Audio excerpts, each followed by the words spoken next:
como a Tayane falou, meu nome é Gabriel. Eu sei que o grupo de vocês é muito, talvez, mais focado em saúde. Eu não trabalho com saúde, até eu falei com o Pando. Trabalho com os modelos de linguagem, mas, claro, que eu imagino que tem várias aplicações possíveis. Então, eu escolhi que o trabalho fala mesmo de modelos de linguagem. Mas depois, caso alguém queira discutir alguma coisa também, dúvidas, além do trabalho, também vou estar disponível, aberto a falar sobre. Então, esse trabalho aqui se chama Modestas e Sustentáveis. O ajuste eficiente beneficia modelos de linguagem de menor escala em português. Então, ele trata de eficiência em modelos de linguagem mais especificamente.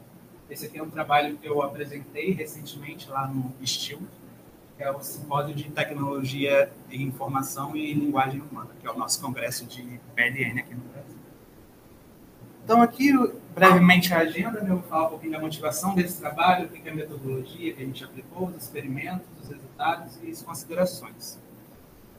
Então, falando de modelos de linguagem, eu acho que todo mundo aqui já teve um contato com isso aqui em algum nível. Então, a gente tem os famosos LLMs, e eles são marcados por ter um vasto número de parâmetros, ou seja, eles são muito grandes, e por conta disso eles desenvolveram o que a gente chama de habilidades emergentes. O que é isso? Eles têm habilidades que os modelos menores não teriam e sem a gente ter que ajustá-los especificamente para isso. Então, por exemplo, você vai lá no chat GPT e pede para ele traduzir, ele não foi treinado para ele traduzir. Acabou que, dado o seu vasto número de parâmetros, essa habilidade foi observada. Então, isso que a gente chama de habilidade emergente. E hoje, né, eles estão em todo lugar. Não preciso falar do chat GPT. Quando a gente faz uma busca no Google, o Gemini lá sumariza. No WhatsApp tem a Meta, que já deu tempo de todo mundo odiar, todo mundo amar. Então, está em todo lugar. Por conta disso, todo mundo quer desenvolver uma LLM cada vez maior e melhor. Só que qual é o paradigma atual? Pensando lá nas leis de escala, que a gente chama dos LLMs, foi proposto primeiro pelo pessoal lá do Baidu, para a China, e depois da OpenAI, meio concorrentemente, a gente tem que eles linkaram o desempenho de um modelo de linguagem com 3 parâmetros, que é dados, parâmetros, quando eu falo parâmetros aqui, é peso no modelo, e quantidade de computação. Então, o link que eles fizeram é diretamente proporcional. Quanto mais dados, quanto mais computação, quanto mais parâmetros peso, melhor seria o desempenho de um modelo. Só que esse paradigma não se sustenta muito, ele é muito exclusivo. Então, quando a gente olha quais países hoje têm um grande modelo de linguagem, a gente vê que é extremamente concentrado. Principalmente ali nos Estados Unidos, a gente tem a OpenAI com GPT, a gente tem a Meta com Llama, o Google com Gemini, a Anthropic com o Claude. No Canadá, a gente tem a Cohere, na França também tem um destaque da Mistral, e na China a gente tem um Alibaba, que muita gente conhece como AliExpress, mas tem um modelo de linguagem muito famoso que é o Qwen. Esse mapa mostra aqui também uma outra coisa que norte global tendo um modelo de linguagem. Uma exceção, talvez, né? Esse aqui, da azulzinho, que é a Guiana Francesa, está azulzinho simplesmente por causa da França. E esse país aqui, que alguém arrisca que país é esse? Quem é bom de geografia? White. Não. A Arábia Saudita.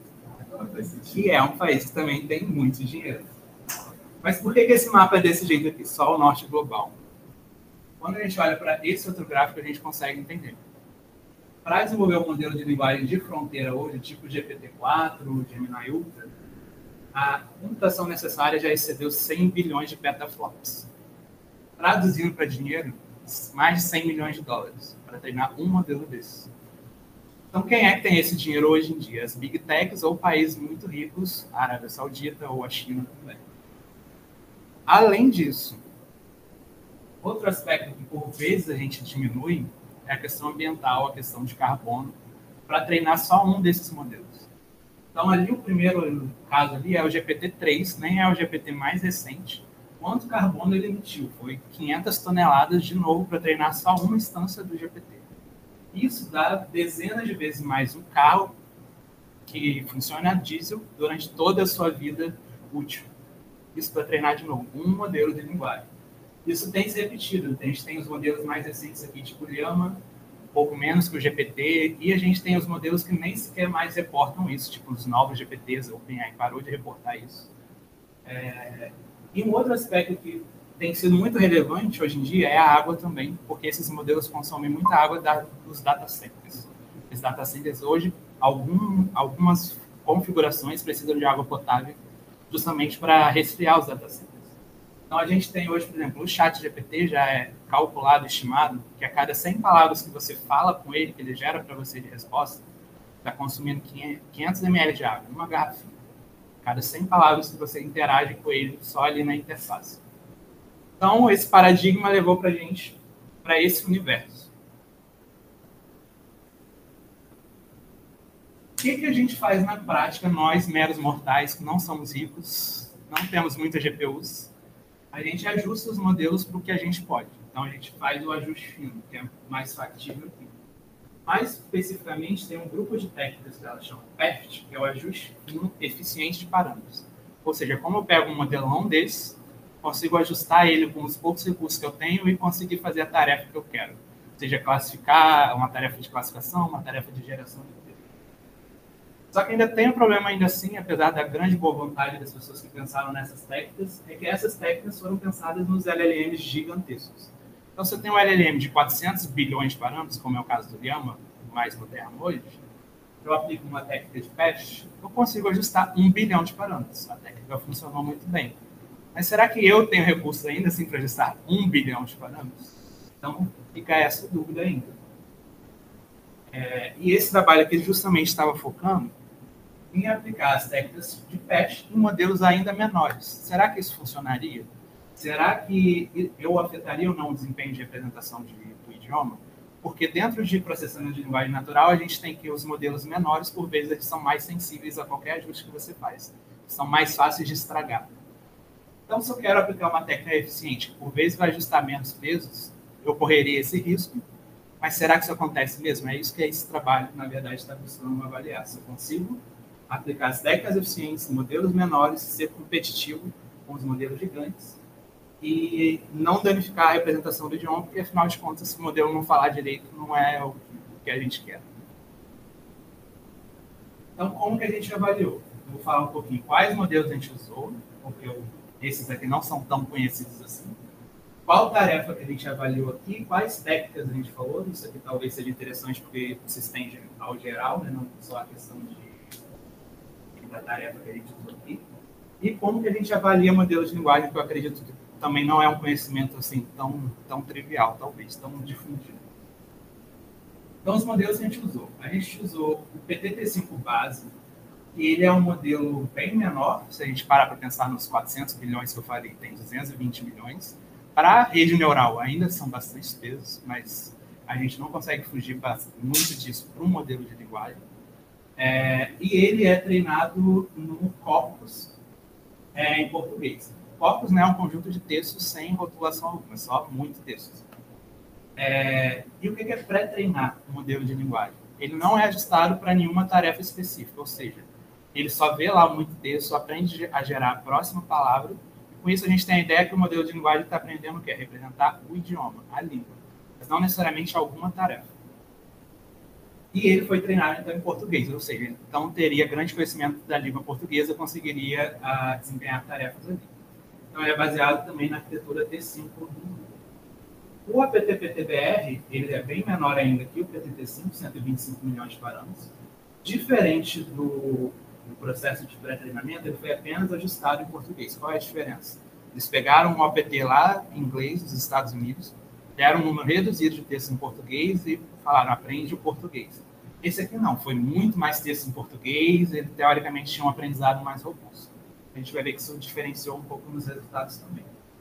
E ele é baseado nessa arquitetura aqui do Facebook, que é o APT, que é uma arquitetura que veio antes da Llama, que é a mais famosa hoje em dia. Mas ainda está disponível, é bem difundido. A gente usou a tarefa de sumarização aqui especificamente. O que é sumarizar? Acho que todo mundo sabe também, que é fazer, dar um texto maior, vai gerar um texto menor, mas é muito importante no sumário que tenha a informação mais relevante do texto original. Além disso, essa tarefa que a gente escolheu, por quê? Porque ela consegue capturar consegue permitir que a gente avalie esse modelo captura certo contexto. Então, por exemplo, se eu quero um sumário de uma notícia política, eu espero lá no meu jornal que ele esteja escrito de um jeito diferente e num blog um sumário dos últimos acontecimentos de um reality show. Tipo, o tom que você vai falar é diferente, dado o texto que você recebeu de entrada. O jeito que eu vou ensinar o modelo a fazer isso é com um processo de ajuste. Então, por conta disso, a gente utilizou essa tarefa, porque a gente conseguia avaliar se o modelo estava capturando ou não, dado a entrada, produzir um texto correto, dado o contexto. Então, justamente, né, o ajuste que é importante para trazer esse conhecimento, esse aprendizado, e por isso que a gente estava avaliando eles. As técnicas aplicadas. O ajuste fino completo foi o nosso baseline. O que é o ajuste fino completo? Acho que, não sei se todo mundo aqui tem o conhecimento de redes neurais, mas é como se fosse o processo tradicional de forward e back propagation. Então, a gente tem lá, pensando no caso de aprendizado supervisionado, a gente passaria a entrada nas camadas, compararia com um label no final, calcularia o erro e iria propagando retroativamente para as camadas. O problema do ajuste fino é que, no pior caso, durante o ajuste, ele pode considerar que eu preciso ajustar todos os pesos, todos os parâmetros do modelo. Isso seria muito custoso. E daí que surgiram as técnicas de patch. A LoRa, Low Rank Adaptation, talvez seja a técnica de patch mais famosa, não sei se alguém já ouviu falar. Ela parte da premissa que eu não vou adaptar todos os parâmetros do modelo W. O que eu vou fazer? Eu vou decompor ela em duas matrizes menores, usando a artifício da álgebra linear, né? Eu acho que a gente não estuda na álgebra linear aqui do curso, mas é uma decomposição de baixo custo. Então, ela decompõe em alto nível, o que significaria seria, eu vou decompor essa matriz W em duas menores que ainda representem o mesmo espaço dimensional. Por que isso é melhor? Porque duas matrizes menores cabem mais fácil na GPU, eu consigo ajustar de forma mais eficiente. Então, em tempo de inferência, o que aconteceria é, eu passo a entrada aqui, multiplico por esse produto, tenho um valor. Eu ainda, em tempo de inferência, multiplico pelos pesos originais. Por quê? Porque a premissa é, aqui está o conhecimento pré-codificado do idioma, que o modelo pré-treinado já tinha, e aqui está o conhecimento que foi ajustado para a tarefa em específico. Então, em tempo de inferência, eu ainda tenho o conjunto. Mas a eficiência do ajuste está porque eu só uso as duas matrizes menores. Só que a LoRa ainda tem um gargalo que é associado à questão do ajuste fino e à questão do ajuste de redes neurais, que quando a gente ajusta, a gente tem as funções de ativação, a gente vai calcular o gradiente descendente e vai justamente ter as derivadas ali e tem regra da cadeia envolvida. Quando você seleciona um peso para ajustar, você tem que ajustar todos os outros pesos dependentes na regra da cadeia. A priori. É isso que o ajuste fino completo faz, é isso que a LoRa continua fazendo, é o gargalo dela. Essa técnica aqui, o Green Trainer, fala para isso, fala, não é verdade, eu não preciso. O que eles fazem? Eles têm uma heurística própria, que é baseada em uma decomposição de Fourier. Eles vão calcular, de fato, o impacto de cada peso e vão escolher ou não desprezar o peso do ajuste, mesmo considerando essa dependência da backpropagation. Então, ela consegue ser ainda mais eficiente do que o LoRa, só que a gente, às vezes, tem um preço a se pagar. Né? Conforme a gente ajusta menos peso, talvez o desempenho lá no fim seja pior. Ela tem esse hiperparâmetro ρ aqui, que é basicamente a semântica dele, o quanto eu vou preservar de operações em relação ao ajuste fino completo. Então, o ρ07 eu vou tentar fazer 70% das operações que o ajuste fino completo faria, ou seja, eu estou economizando 30%. A gente tem matematicamente muitas formulações que mostram que o gargalo da LoRa, se ela atingir o máximo de eficiência, ela vai economizar por volta de 33%. Então, o Green Trainer com 0,7 seria meio que equivalente ao LoRa, então seria bom para avaliar a comparação das duas técnicas. Mas um pouco menor seria interessante para avaliar justamente como seria eu ir mais drástico na eficiência e o impacto no desempenho final. Como que a gente avalia, então, os modelos de linguagem? É uma tarefa generativa, ou seja, sumarização, eu tenho texto de saída. E julgar texto generativo é muito difícil, queria compartilhar com vocês. Porque como é que você sabe que um texto é bom? Como é que você sabe que esse texto está... Tá, a gente tem técnicas métricas de avaliar gramática e esse tipo de coisa, até automático. Mas tem formas diferentes de dizer a mesma coisa que são tão boas quanto. Então, avaliar texto no mundo da PLN ainda é muito difícil, mas a gente tem algumas métricas. O RUGE e o BERT-SCOR, ambas usam um texto de referência. Então, no caso da sumarização, tem lá um texto que é o sumário de ouro, que seria a referência, e a gente compara em relação a ele. O RUGE ele funciona olhando N gramas, ou seja, duplas de palavras, então bigrama, trigrama, enfim.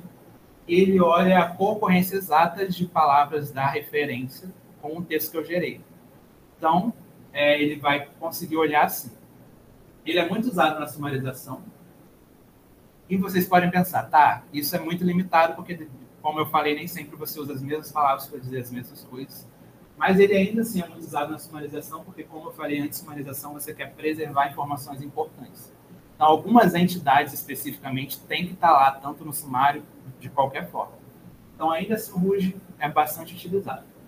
O BERT-SCOR, ele tenta resolver, por outro lado, essa questão dos sinônimos. Ele usa um modelo baseado no Transformer BERT, só na parte encoder, e codifica as duas sentenças no espaço vetorial e calcula, basicamente, a distância semântica entre elas. Então, aí ele está considerando justamente os jeitos diferentes de dizer a mesma coisa, eles estariam próximos semanticamente. Então, BERT-SCOR em alto nível funciona assim. Olhando para a questão da eficiência, a gente também olha para algumas métricas específicas, né? Então, petaflops, quantas operações de ponto flutuante eu usei para ajustar o modelo, o tempo de ajuste dos modelos e também a quantidade de CO2 emitida, equivalente. Né? Equivalente porque o computador não emite CO2, mas a gente consegue calcular o equivalente na questão do consumo de energia que foi utilizado para executar o processo. E a gente, de novo, avalia, né, como eu falei, algumas métricas do conjunto NILC. NILC é um grupo de pesquisa da USP, e é um grupo forte em PLN que eles disponibilizam esse conjunto de métricas, NILC Matrix, que são indicadores de coesão, coerência, morfossintaxe. Então, a gente queria avaliar se o texto gerado pelo modelo menor, eficiente, tinha problemas de coesão, coerência, ou se era um texto direitinho. Vocês usaram o BERT-SCOR com o RUGE ou foi um teste com um teste com outro? São métricas diferentes. Foi o RUGE e o BERT-SCOR separados. Na tabelinha vai ter os valores de justamente. Ainda tem as configurações. Primeiro, dataset. Né? A gente utilizou o Recognition, que é um dos maiores datasets em português de sumarização. 135 mil instâncias, 80 mil para treinamento, 27 mil para validação e teste cada. E detalhes de configuração de modelos, né? Eles foram listados por uma época, de novo, dentro da premissa de se eu for eficiente, eu ainda consigo um bom resultado. Por isso que a gente avaliou por uma época. Aqui detalhes das métricas, o Google Trainer eu já expliquei o que é esse RO, né? A questão da eficiência. E aqui parâmetros de geração. Então, o contexto do modelo, então ele consegue ver 512 tokens de entrada. O máximo de geração ele gerava 128 tokens, associado ao tamanho médio do dataset. E aí algumas configurações de penalidade. Aqui é para ele não ser repetitivo nas palavras que ele gera. Ali para ele também não gerar textos muito curtos. Então, tem uma série de parâmetros que, se vocês quiserem, depois eu posso entrar em detalhes também. Mas não é muito foco. Agora, justamente os resultados. Aqui, então, tem o RUGE e o BERT-SCOR. O RUGE aqui, na verdade, é uma média das métricas RUGE, porque tem o RUGE 1, que é o RUGE para 1 grama, o RUGE 2, que é o para bigrama, o RUGE L, que é o maior, enfim, aqui é a média. E o valor do BERT-SCOR. O valor de BERT-SCOR maior possível é 1, mas ele quase nunca é atingido, porque só é atingido quando é exatamente o mesmo texto. E o RUGE, da mesma forma, ele varia de 0 a 100, mas nunca é, de fato, perto do 100, porque só seria se fosse exatamente nesse texto, porque olha para a concorrência exata de palavras. Mas, enfim, o que é interessante dessa tabela é justamente fazer o contraste da parte da eficiência com a parte dos resultados generativos. O que a gente consegue ver aplicando as técnicas de eficiência, eu consigo reduzir por volta de fato, 30% o LoRa, que é o que é esperado na literatura. Com o Green Trainer 07, eu consigo reduzir por volta, ou seja, competitivo em relação ao LoRa, até 30%. Com o Green Trainer 05, eu chego a conseguir os 50% prometidos, às vezes oscilando um pouco para menos, de novo é uma heurística, não é exato. Mas, contrastando aqui, o que a gente observa? Os resultados ou não caíram ou caíram muito pouco, para o ganho de eficiência que eu tive. Então, a justificativa aqui é justamente, de fato, eu consigo, se eu tenho muito pouco recurso, aplicar uma técnica dessas e não ter muita perda de desempenho. Inclusive, em um caso específico, como o Green Trainer 07, a gente até observa um aumentinho do desempenho. A gente conjectura que isso talvez possa ser relacionado com o Green Trainer foca específico nos parâmetros mais relevantes para serem ajustados. Isso pode, inclusive, beneficiar o ajuste, porque ele está ajustando especificamente os que teriam maior chance de aprendizado. O único ponto fora da curva foi essa métrica RUGE aqui, para o Green Trainer 05, que teve uma queda mais acentuada, de 39%. Um ponto a se lembrar de novo, que o Green Trainer 05 é o mais drástico, ele reduziu mais eficiente, então era esperado que ele tivesse um menor resultado. Mas a gente também tem associado a questão da problemática RUGE, né? Então, isso aqui significa, ele não usou as mesmas palavras da referência, mas na verdade isso não quer dizer tanto assim que pode ser ruim ou pior se a gente olhar, por exemplo, como um BERT score, que na verdade está indicando que a semântica estava muito próxima. Aqui é um outro jeito diferente de ver os resultados, que ali é muito número, talvez assim, fique fácil de ver.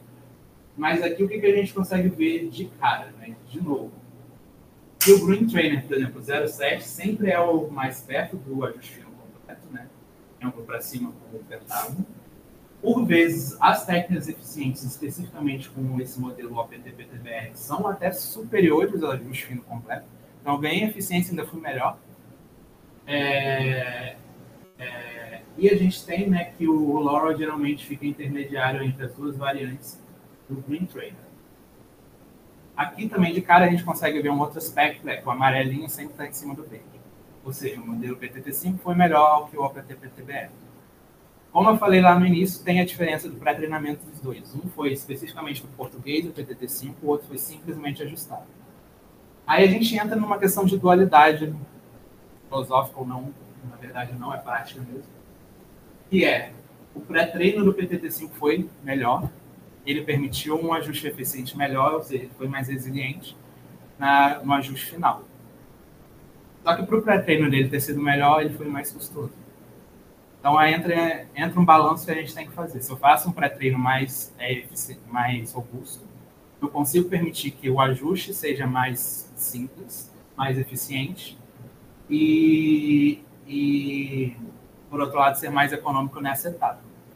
O balanço que a gente tem que fazer o pré-treino, geralmente a gente faz uma única vez, disponibiliza o modelo. O ajuste eu faço várias vezes para cada tarefa, cada conjunto específico, cada aplicação que você vai fazer.